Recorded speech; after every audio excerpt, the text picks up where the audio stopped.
आत्मने नमः। यथार्थ गीता श्रीमद् भगवद गीता अथ षोडशो अध्यायः। योगेश्वर भगवान श्री कृष्ण के प्रश्न प्रस्तुत करने की अपनी विशिष्ट शैली है। पहले वे प्रकरण की विशेषताओं का उल्लेख करते हैं जिससे पुरुष उसकी ओर आकर्षित हो। तत्पश्चात वे उस प्रकरण को स्पष्ट करते हैं। उदाहरण के लिए कर्म को लें। उन्होंने दूसरे अध्याय में ही प्रेरणा दी कि अर्जुन कर्म कर। तीसरे अध्याय में उन्होंने इंगित किया कि निर्धारित कर्म कर। निर्धारित कर्म है क्या? तो बताया यज्ञ की प्रक्रिया ही कर्म है।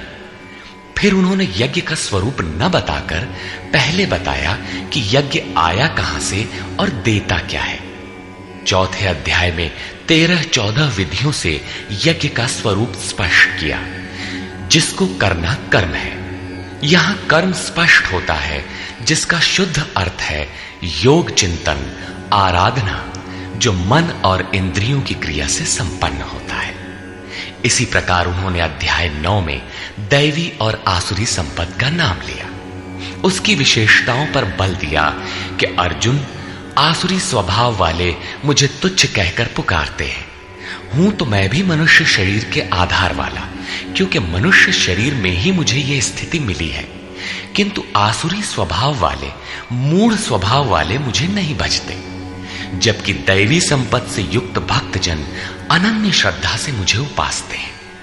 किंतु इन संपत्तियों का स्वरूप, उनका गठन अभी तक नहीं बताया गया। अब अध्याय 16 में योगेश्वर उनका स्वरूप स्पष्ट करने जा रहे हैं, जिनमें प्रस्तुत है पहले दैवी संपत्ति के लक्षण। श्री भगवान वाच।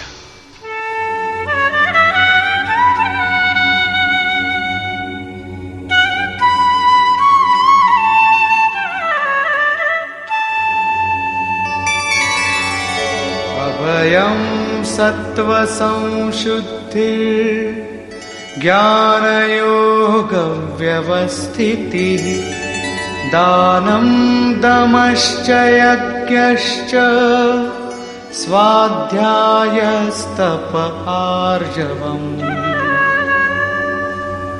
भय का सर्वथा अभाव, अंतःकरण की शुद्धता, तत्व ज्ञान के लिए ध्यान में दृढ़ स्थिति अथवा निरंतर लगन, सर्वस्व का समर्पण, इंद्रियों का भली प्रकार दमन, यज्ञ का आचरण, जैसा स्वयं श्री कृष्ण ने अध्याय 4 में बताया है।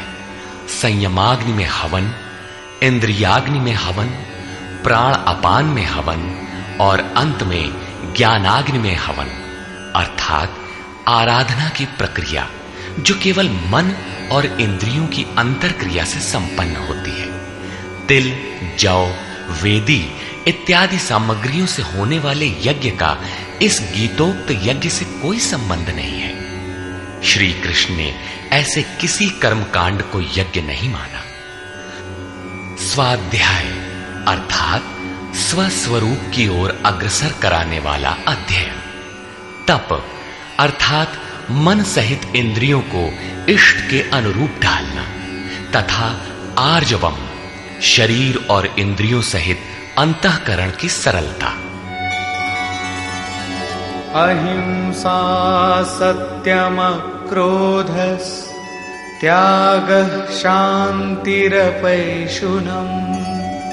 दया भूतेष्वलोलुप्त्वम् मार्दवम् धीरचापलम्।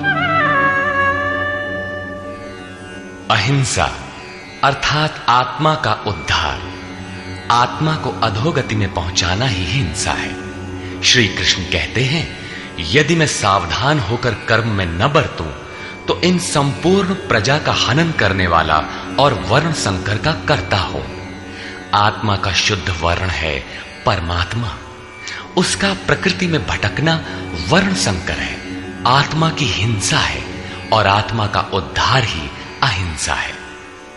सत्य, सत्य का अर्थ यथार्थ और प्रिय भाषण नहीं है। आप कहते हैं ये वस्त्र हमारा है, तो क्या आप सच बोलते हैं? इससे बड़ा झूठ और क्या होगा? जब शरीर आपका नहीं है, नश्वर है, तो इसे ढांकने का वस्त्र कब आपका है?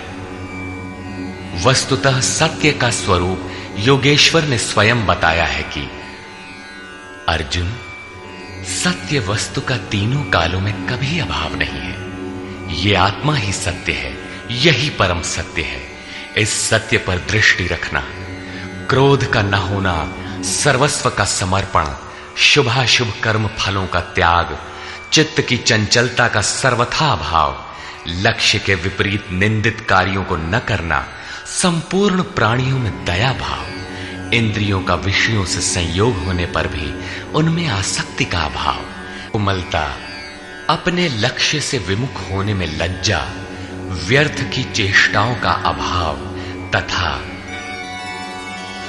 तेजः क्षमा धृतिः शौचम् अद्रोहो नातिमानिता भवन्ति सम्पदं दैवीम् अभिजातस्य भारत।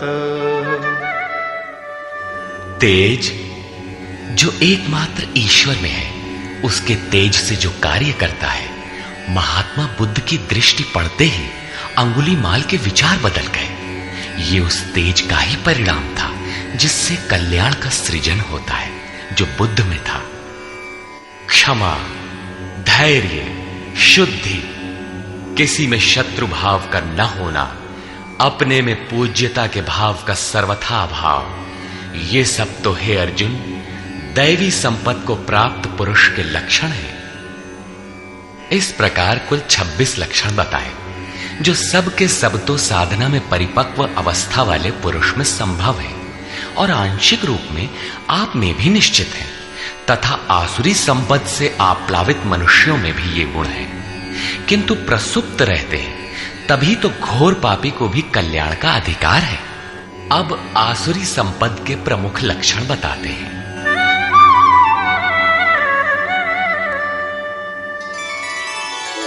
दम्भो दर्पोऽभिमानश्च क्रोधः पारुष्यमेव च अज्ञानं चाभिजातस्य पार्थ संपदमासुरी।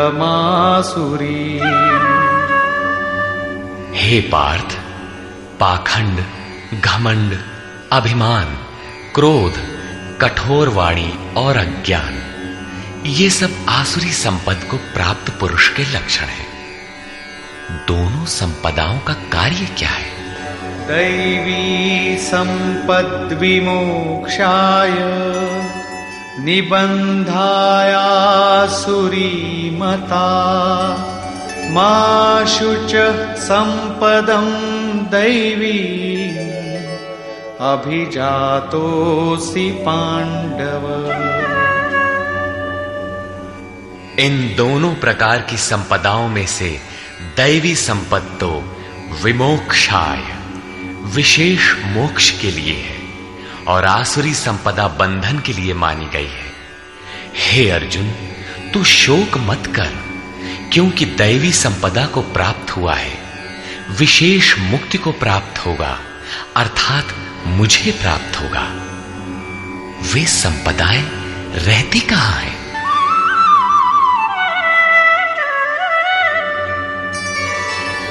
द्वौ भूतसर्गौ लोकेऽस्मिन् दैव आसुर एव च दैवो विस्तरशः प्रोक्त आसुरं पार्थ मे शृणु।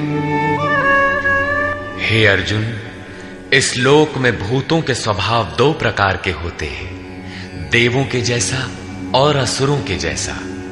जब हृदय में दैवी संपद कार्य रूप ले लेती है तो मनुष्य ही देवता है, और जब आसुरी संपद का बाहुल्य हो तो मनुष्य ही असुर है। सृष्टि में ये दो ही जातियां हैं, वो चाहे अरब में पैदा हुआ हो चाहे ऑस्ट्रेलिया में, कहीं भी पैदा हुआ हो, बशर्ते है इन दो में से ही। अभी तक देवों का स्वभाव ही विस्तार से कहा गया, अब असुरों के स्वभाव को मुझसे विस्तार पूर्वक सुन।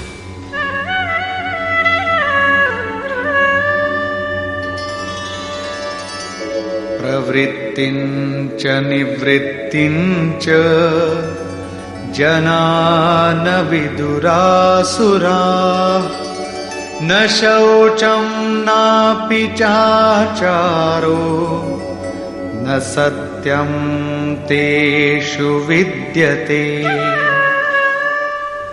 हे अर्जुन, असुर लोग कार्यम कर्म में प्रवृत्त होने और अकर्तव्य कार्य से निवृत्त होना भी नहीं जानते, इसलिए उनमें न शुद्धि रहती है, न आचरण और न सत्य ही रहता है।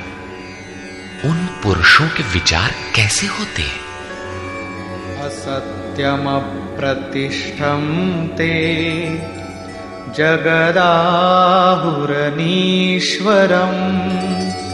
अपरस्पर संभूतम् किमन्यत् काम हेतुकम्।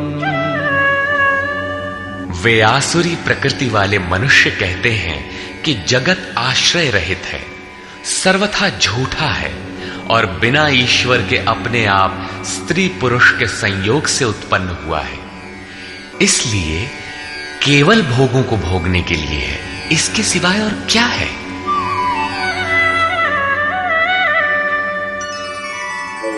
एतां दृष्टिमवष्टभ्य नष्टात्मानोऽल्पबुद्धयः प्रभवन्त्युग्रकर्माणः क्षयाय जगतो हिताः। इस मिथ्या दृष्टिकोण के अवलंबन से जिनका स्वभाव नष्ट हो चुका है, वे मंद बुद्धि अपकारी क्रूर कर्मी मनुष्य केवल जगत का नाश करने के लिए ही उत्पन्न होते हैं।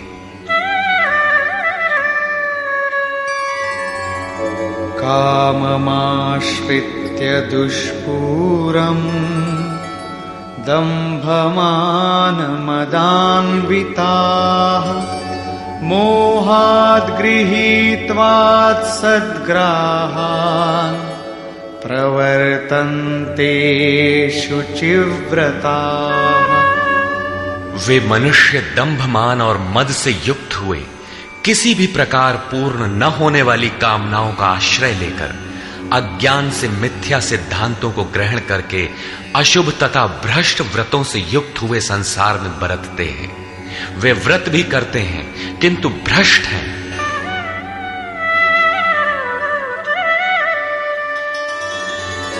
चिंताम परिमेयांच प्रलयांतामुपाश्रिताः कामोपभोगपरमा एतावदिति निश्चिताः। वे अंतिम श्वास तक अनंत चिंताओं को लिए रहते हैं और विषयों को भोगने में तत्पर वे बस इतना ही आनंद है ऐसा मानते हैं। उनकी मान्यता रहती है कि जितना हो सके भोग संग्रह करो, इसके आगे कुछ नहीं है।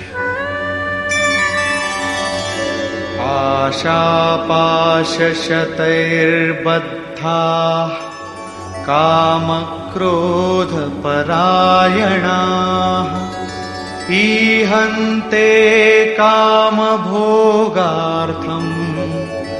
अन्यायेनार्थसञ्चयान्। आशा रूपी सैकड़ों फांसियों से एक फांसी से ही लोग मर जाते हैं, यहां सैकड़ों फांसियों से बंधे हुए काम क्रोध के परायण विषय भोगों की पूर्ति के लिए वे अन्याय पूर्वक धनाधिक बहुत से पदार्थों को संग्रह करने की चेष्टा करते हैं। अतः धन के लिए वे रात दिन असामाजिक कदम उठाया करते हैं। आगे कहते हैं, इदमद्य मया लब्धम् इमं प्राप्स्ये मनोरथम् इदमस्तीदमपि मे भविष्यति पुनर्धनम्। वे सोचते हैं कि मैंने आज ये पाया है, इस मनोरथ को प्राप्त करूंगा, मेरे पास इतना धन है और फिर भी इतना हो जाएगा।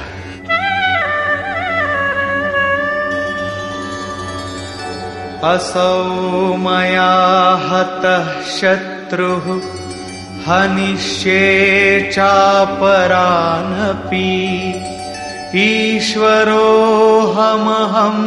भोगी सिद्धोऽहं बलवान् सुखी। वो शत्रु मेरे द्वारा मारा गया और दूसरे शत्रुओं को भी मैं मारूंगा। मैं ही ईश्वर और ऐश्वर्य का भोगने वाला हूं। मैं ही सिद्धियों से युक्त बलवान और सुखी हूं।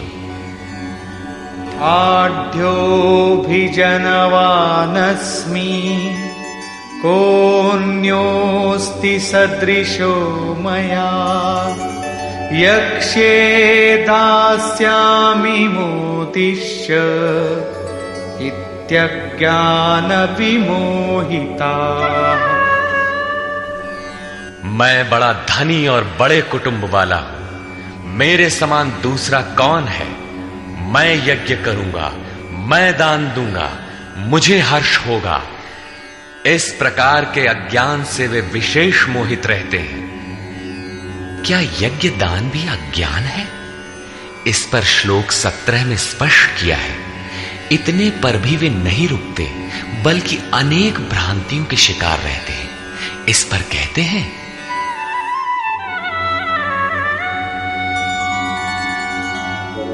अनेकचित्तविभ्रान्ता मोहजाल समावृताः प्रसक्ताः कामभोगेषु पतन्ति नरकेषु च। अनेक प्रकार से भ्रमित हुए चित्त वाले, मोह जाल में फंसे हुए, विषय भोगों में अत्यंत आसक्त वे आसुरी स्वभाव वाले मनुष्य अपवित्र नरक में गिरते हैं। आगे श्री कृष्ण स्वयं बताएंगे कि नरक क्या है। आत्मसंभाविता स्तब्धा धनमानमदान्विता यजन्ते नाम यज्ञैस्ते दम्भेनाविधिपूर्वकम्। अपने आप को ही श्रेष्ठ मानने वाले, धन और मान के मद से युक्त होकर वे घमंडी मनुष्य शास्त्र विधि से रहित केवल नाम मात्र के यज्ञों द्वारा पाखंड से यजन करते हैं। क्या वही यज्ञ करते हैं जैसा श्री कृष्ण ने बताया है? नहीं, उस विधि को छोड़कर करते हैं, क्योंकि विधि योगेश्वर ने स्वयं बताया है। अध्याय 4/24, 33 तथा अध्याय 6/10 से 17 तक।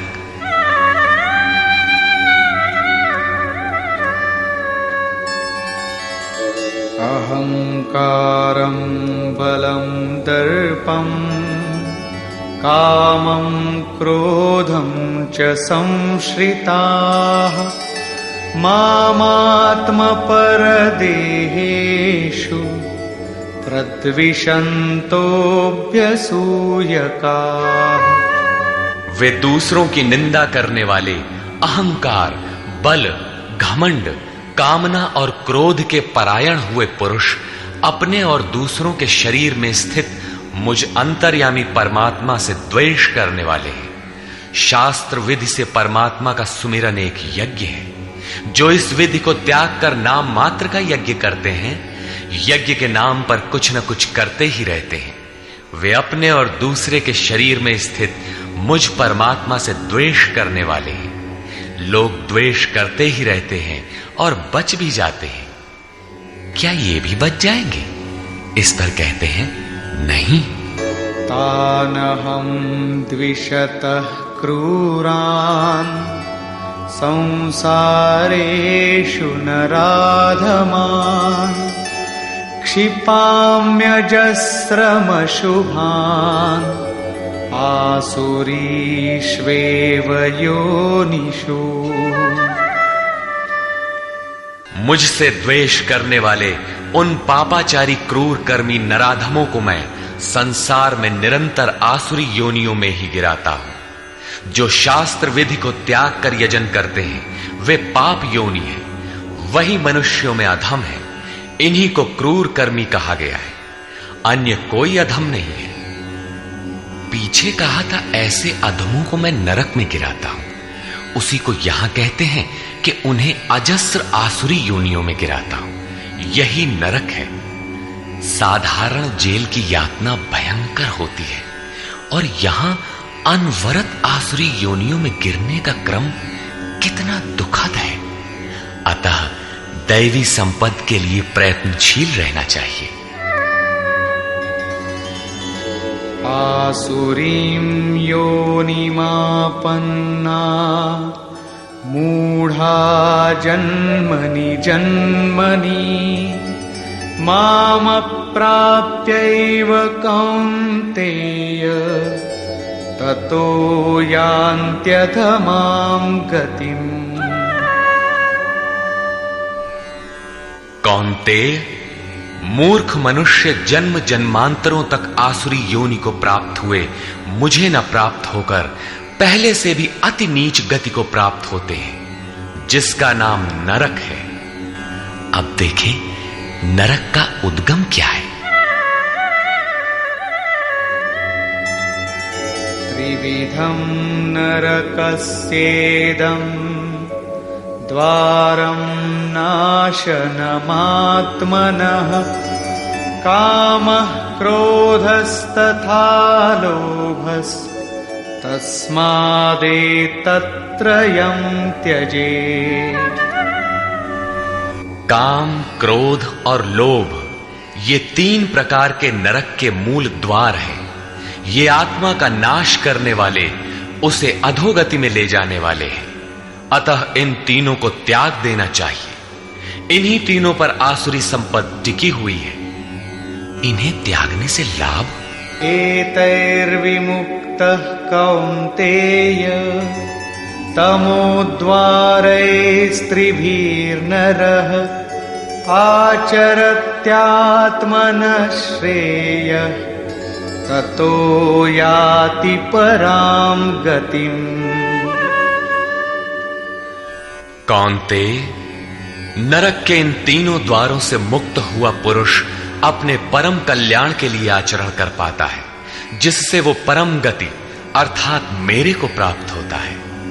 इन तीनों विकारों को त्यागने पर ही मनुष्य नियत कर्म करता है, जिसका परिणाम परम श्रेय है।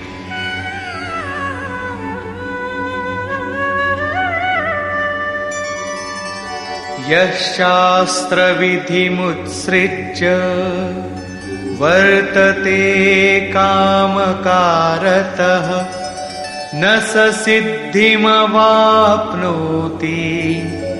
न सुखं न परां गतिम्। जो पुरुष उपर्युक्त शास्त्र विधि को त्याग कर अपनी इच्छा से बरतता है, वो न सिद्धि को प्राप्त होता है, न परम गति को और न सुख को ही प्राप्त होता है। अर्थात वो शास्त्र इदम गुह्यतमम शास्त्रम, गीता स्वयं पूर्ण शास्त्र है, जिसे स्वयं श्री कृष्ण ने बताया है।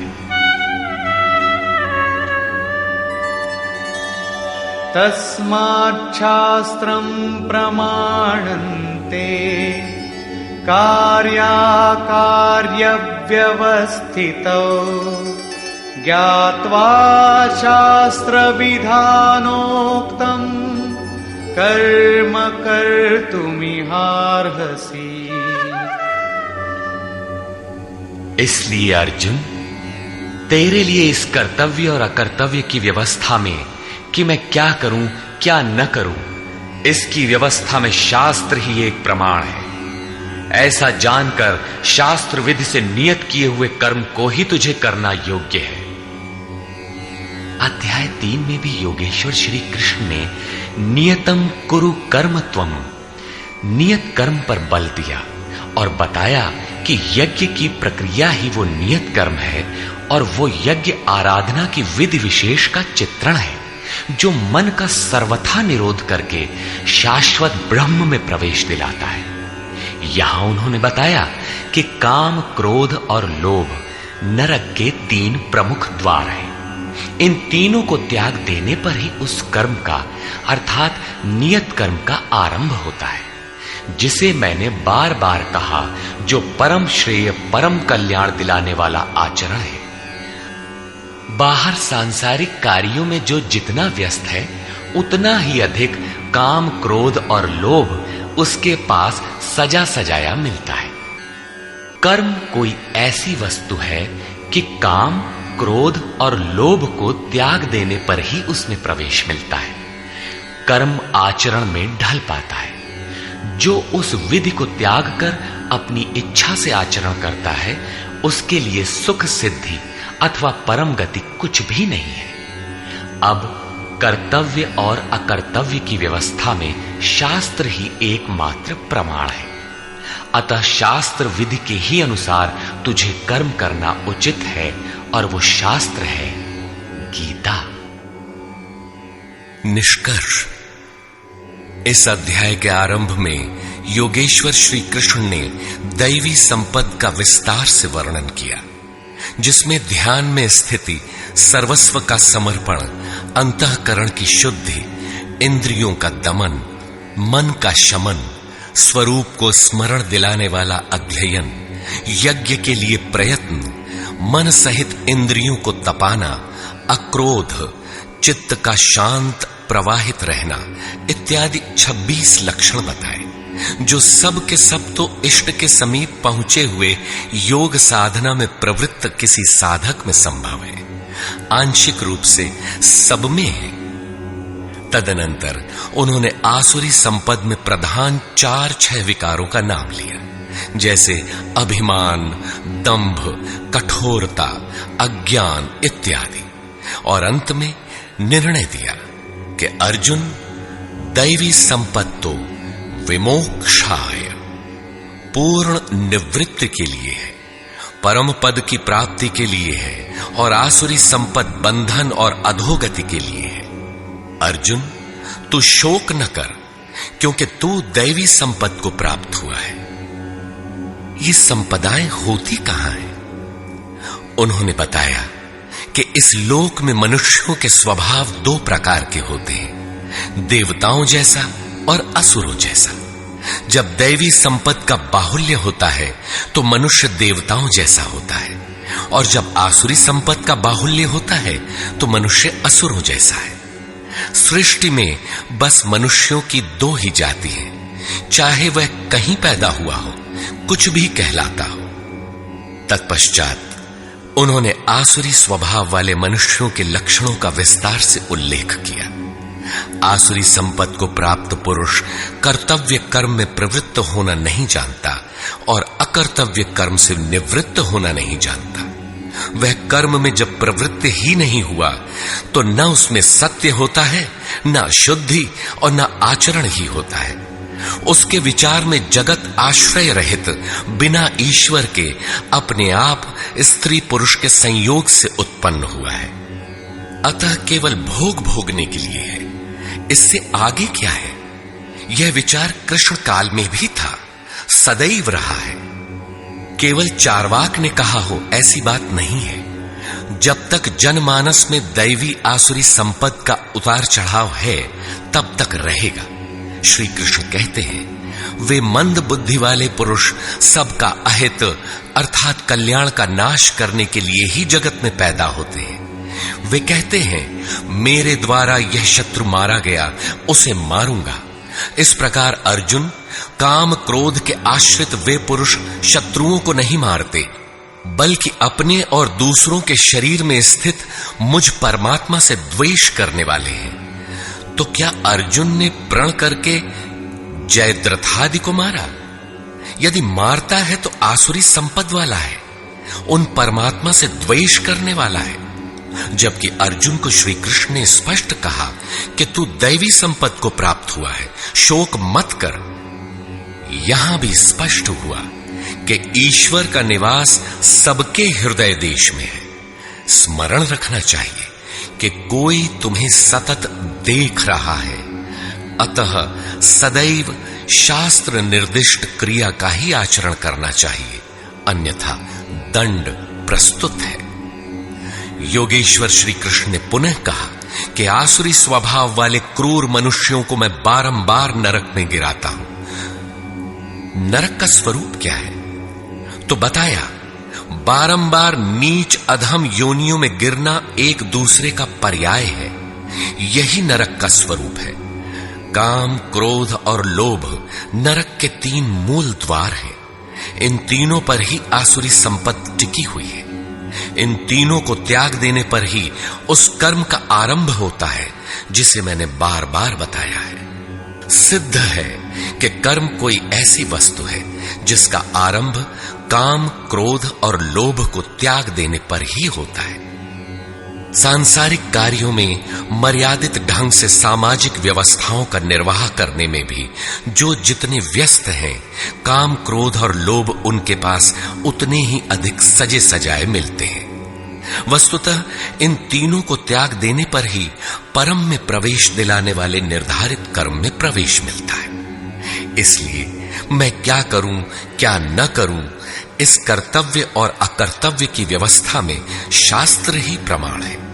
कौन सा शास्त्र? यही गीता शास्त्र। किमन्ययी शास्त्र विस्तरय्य। इसलिए इस शास्त्र द्वारा निर्धारित किए हुए कर्म विशेष अर्थात यज्ञार्थ कर्म को ही तू कर। इस अध्याय में योगेश्वर श्री कृष्ण ने दैवी और आसुरी दोनों संपदाओं का विस्तार से वर्णन किया। उनका स्थान मानव हृदय बताया, उनका फल बताया। अतः ओम तत्सदिति श्रीमद्भगवद गीता सूपनिषत्सु ब्रह्म विद्यायाम योग शास्त्रे श्री कृष्णार्जुन संवादे दैवासुर संपद विभाग योगो नाम षोडशो अध्याय। इस प्रकार स्वामी अड़गड़ानंद कृत श्रीमद् भगवद गीता के भाष्य यथार्थ गीता का 16वां अध्याय पूर्ण होता है। हरि ओम तत्सत।